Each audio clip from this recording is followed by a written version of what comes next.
Hi. So, I'm happy to be here. I'm happy you're here too. Um, how was October? How was November treating you? I can't believe we're already like in the middle of November. What the hell? Um, October was a wild ride for me personally. We had those two eclipses. Uh, man, you know, good stuff, but like overwhelming stuff too. So, just trying to take it one day at a time. So, anyway, I hope you're doing well. Tell me everything. Tell me how it's going for you. This time around, I don't think I've ever used this deck on this channel. Um, it was one of the, not first, not it. I got it sooner than I probably should have because that's how I roll. Um, and it's really cool. So it's double sided. It has, you know, kind of the front facing view and the back facing view, which I don't, it's just kind of cool. So this is the Vice Versa Tarot, and this is the woman in total control of herself. And obviously, if you are not a woman, it's still going to apply to you, but it just so happens that, obviously this deck, that's the name of it. But again, I've had this for a couple months too, and it kept kind of calling my name. So I've responded in true manifesting generator form. So without making this intro too long, we'll get into it. Great. So this is a reading for the 1-3 or the investigator martyr profile in human design. If you don't know your human design profile, there's a link in the description below for you to get it, along with a lot of other great information for you to explore, discover, all the good things. I usually have a little blurb of information to share with you about your profile, but this time I thought it would be cool to ask you to share your experience, understanding. Of course, if you feel comfortable, you don't have to, no judgment. But I learn best through other people. I'm not the type of person that can just pick up a book, read it, and then go like build an engine or something. um, I learn better by, hearing other people's stories, like their perception, their understanding of a subject. So I would love to hear it. It could be about your profile. It could be about human design in general. It could be about your type, strategy and authority, whatever, your incarnation cross. Whatever it is you feel called to share. If you feel called to share, of course, like I said, there's no judgment. And it's not even just for my benefit either. Other people would be reading it and can learn something from you as well. So again, if you feel comfortable, that would be great.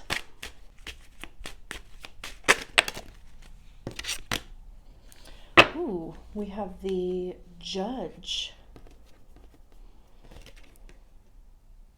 Interesting. Like I immediately got this feeling of the Chariot, but then it also feels high priestessy. But the Judge could be justice also, of course. Not, the cards aren't associated with the with the tarot. That was just the feeling that I was getting from it. But we'll of course read about it as soon as we get your oracle cards out, or your tarot cards. That's interesting because that was like at the top of the deck, wasn't it? When we first started, the Four of Wands. We have the King of Wands, Page of Swords, Ten of Cups, interesting. the Five of Pentacles and the King of Cups. That came out fast too. Like everybody else, we have the Two of Swords at the bottom of the deck. Every other reading, like it took forever for cards to come out. So anyway, let me find this Judge card. Let's see. It says, she is a mistress of her own power and she lives in you. Now is a time to call on her. Her message is trust yourself. There is no source outside your sacred self that can make decisions or choices for you. Your feelings, convictions, experiences, and inner knowing are enough. The Judge asks you right now, who is the ultimate judge of your worth and well-being? Is it a spouse, your kids, a boss, a friend, lover, or family member? Is it a project, a deadline, an expectation? Is it a school or a judge or other organization? Is it an old belief, a handed down, outdated thought? Is it a society that demands your conformity? Which knows that the ultimate authority is herself, and therefore she devotes a significant amount of energy listening, tending, and growing the relationship with that self. She is the ultimate judge, listening to all the various voices, thoughts, and opinions both in her head and in her circle of support, dismissing whatever insults her soul. Now is a time to consult your authority in you and allow yourself to embody her value. Don't shrink for others. You are a galaxy with stars hidden in your skin. Trust yourself. That is effing beautiful. Also, of course, I know that it's using she, her pronouns because the deck itself is called Woman in Total Control of Herself, but we're inclusive here. So he, she, they, whatever, pronouns obviously suit you. Take what resonates. So yeah, interesting because the two cards that we start out with clearly have two people on them, right? And they're both, kind of cards of relationship. We can see the Four of Wands. The Four of Wands is generally considered like the marriage card. As we can see kind of on this card here, but wands have to do with action, the motivation behind the actions that we take. It's creativity, passion. I also see wands as being information because that's what we get by trying things. We figure out what works, what doesn't work, what sticks, what you like, what you don't like, right? Especially with that third line. Like the first line investigates, gets information, and then the third line you're like, well, I have to try it. So the Four of Wands is reaching a point of success. It says that the actions that you have taken have led you to a certain level of success and security and foundation.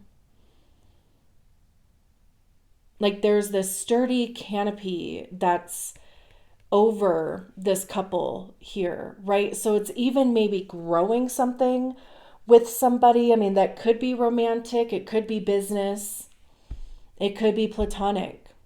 Because, on this side,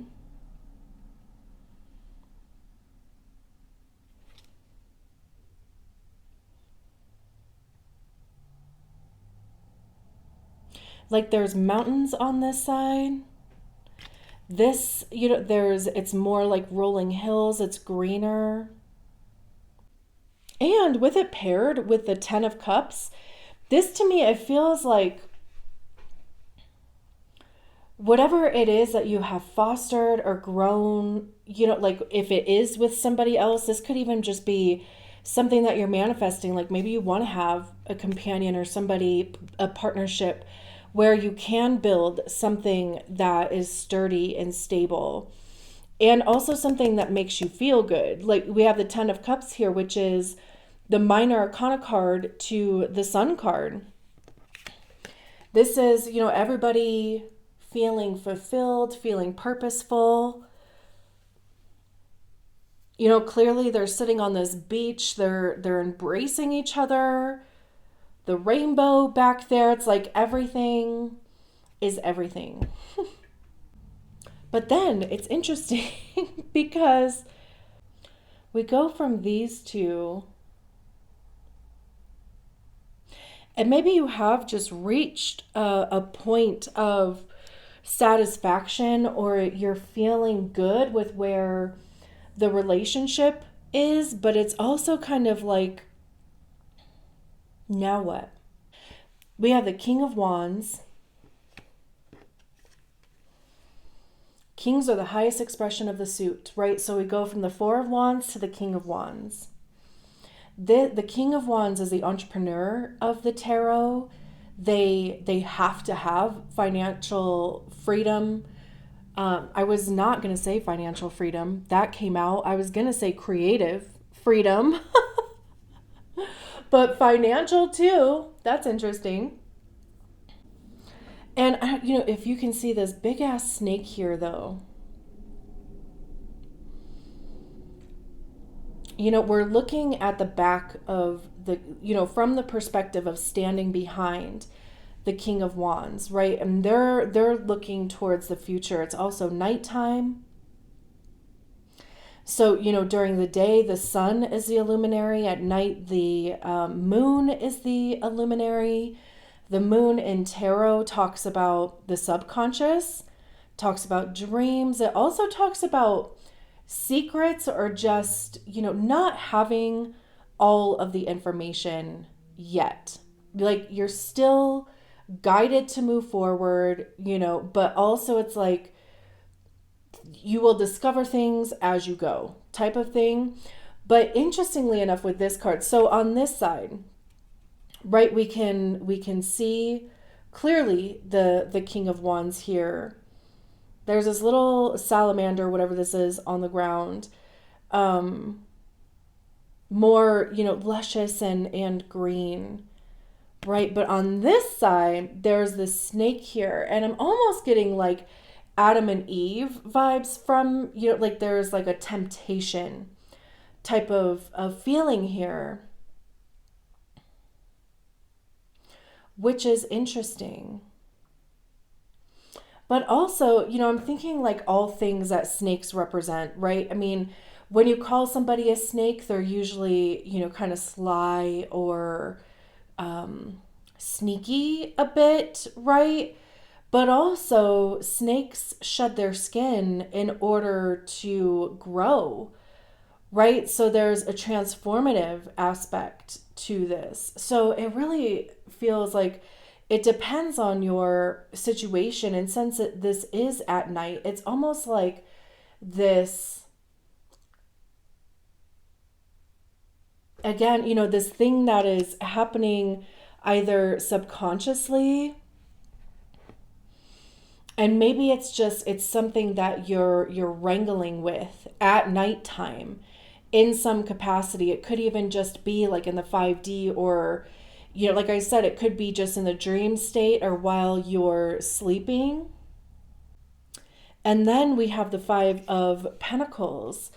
And it feels like it's something that is like taking away something from you. Obviously, I don't know exactly what it is. It would depend on your situation. But the Five of Pentacles, Pentacles having to do with our money, how we get it, how we save it, how we spend it. It's our physical time. Like, what are we putting our physical time into? Where are we physically showing up in our lives? It's also our health and our physical body. So this person, it looks like with this lantern here, there could be something that's keeping them up at night.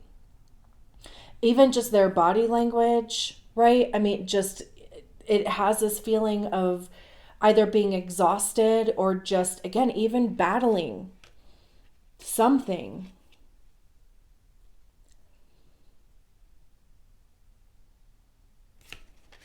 Interesting. Because on this side, they're actually outside of the building in the snow, wounded,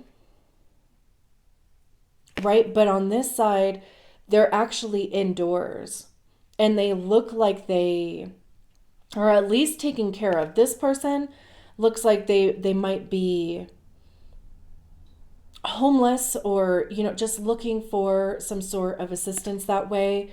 This person being inside. And the Five of Pentacles talks about scarcity or lack. I mean, maybe whatever this King of Wands thing is, like maybe there's a concern about stability. Like if this is all good over here, right? And if you have ambitions to go bigger,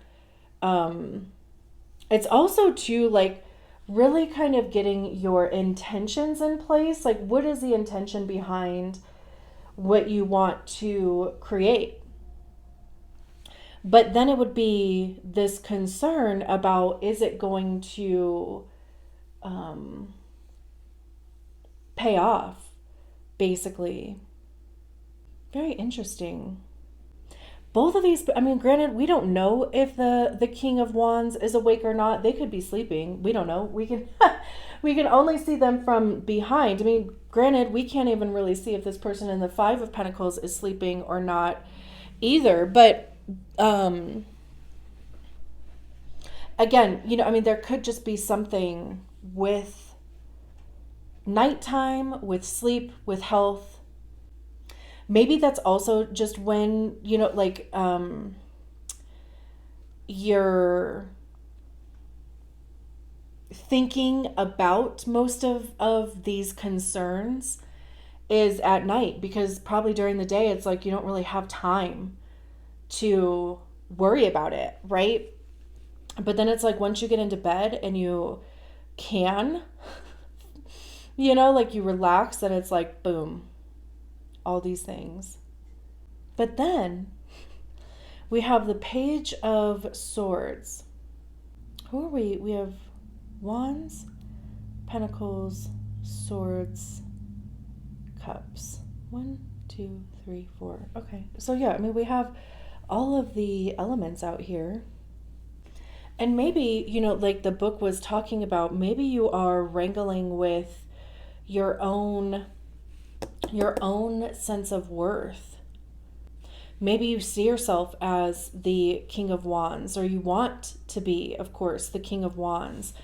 But then it's like this Five of Pentacles, this, again, this sense of worth that you give yourself is in hell, basically. Like the bar is in hell.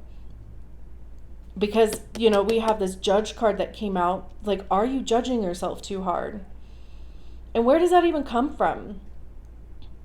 Are you allowing other people to determine your worth?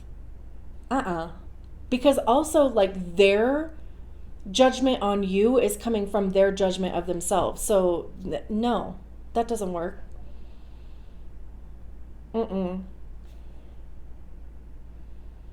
So we have this Page of Swords here. Swords having to do with our mindset, ideas, thoughts, how we communicate our ideas and our thoughts. I also see swords as being the suit of ego, because that's generally where we hear our ego, is in our minds. And our ego is created by the stories that we've attached to experiences, feelings, whether they were ours or not, and whether they were true or not. I feel like one of the biggest things that I discovered through, like, my own journey of deconditioning and healing is that I had a lot. I still do. It's not something, I still struggle with them literally every day.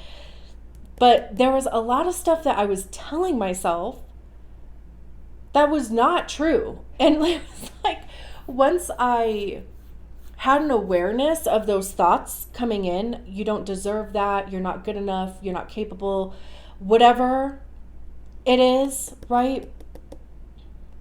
Once I was like, what the hell? Like, where does that even come from? Is that even something that I believe to be true of myself? And 9.5 times out of 10, no, it wasn't something that I believed of myself. So then it was like, okay, what do I actually believe about myself, right? So the Page of Swords, it's putting in practice a new idea. It's changing that mindset. It's relying on truth, like your truth. It could be discovering a new truth about yourself through this process, because there's a lot to be gained by, or a lot to be learned and discovered by that bar being in hell. Because then it's like, why is my bar in hell? Right? And then it's like you start lifting your bar, like your standard starts rising, right? And that's based on your truth. Now, the Page of Swords can be a bit cocky and arrogant, so there's always just this thing about, allowing yourself to keep an open mind, allow your mind to change also. Because I think a lot of us get stuck in, like an idea of what we believe to be true, whether, again, right, it was a truth that we discovered or it was imprinted onto us by our family, guardian, society, like the book was talking about. So it's like allowing yourself to be mendable in the sense of like allow yourself to change your mind about yourself constantly, right? Until you do like discover your ultimate truth, what is true for you. We have this King of Cups. It's interesting that both of these kings, we're viewing them from behind them, which also to me it feels like future focused, because if we were looking at them, then it's kind of like the things that we are being presented with right now, but it's also like even looking towards the past. So with the King of Cups, again, kings being the highest expression of the suit, cups having to do with our emotions. It's also like intuition, compassion. The King of Cups is emotionally mature, in control of their emotions. They lead with their heart, right? Very heart chakra. There's this dolphin down here, which, dolphins might have some sort of symbolism if you want to look up the totem for a dolphin. Maybe you like dolphins. Like maybe you're going to see dolphins and that would be some sort of confirmation for you. It's also too even like this feeling of like companionship, or I don't know, I'm just getting something where it's like you're not alone. The Two of Swords is about indecision. Clearly, it's a bit rough. All this lightning back here, the waves. You could be put in a position where you have to make a decision. And maybe that has to do with work, or again, what you put your time and energy into. The Eight of Pentacles talks about mastering a craft. And of course, like how you have to put your time and energy, resources into it in order to master that craft, right? And practice. We have the Five of Swords. I see the Five of Swords as being a battle of wits. So it's interesting because, okay, we have this decision coming up, and maybe that decision has to do with work in whatever capacity that is, right? It could even just be your day-to-day routine, right? And if there is somebody else involved, then it almost kind of feels like outsmarting them, not in like a negative sense or anything like that, right? But there's this person down here that's clearly defeated. There's this person here that is the victor, right? But this could be some sort of conflict, argument. but it's also like relying on your skill to kind of do the talking for you. But whatever it is, like I feel like with this card, it feels like, if there is a conflict, then there's going to be some sort of resolution, and like you're going to come out victorious, actually, because look who's behind. The Six of Wands, I wasn't even looking that far yet. The Six of Wands is a card of victory and success. The Nine of Pentacles is financial independence, freedom. There's the Knight of Wands. I mean, this is all good. But working through this, we're working through this middle section here. I'm going to leave it there. Thank you so much for allowing me to read your cards. I will talk to you soon. Bye.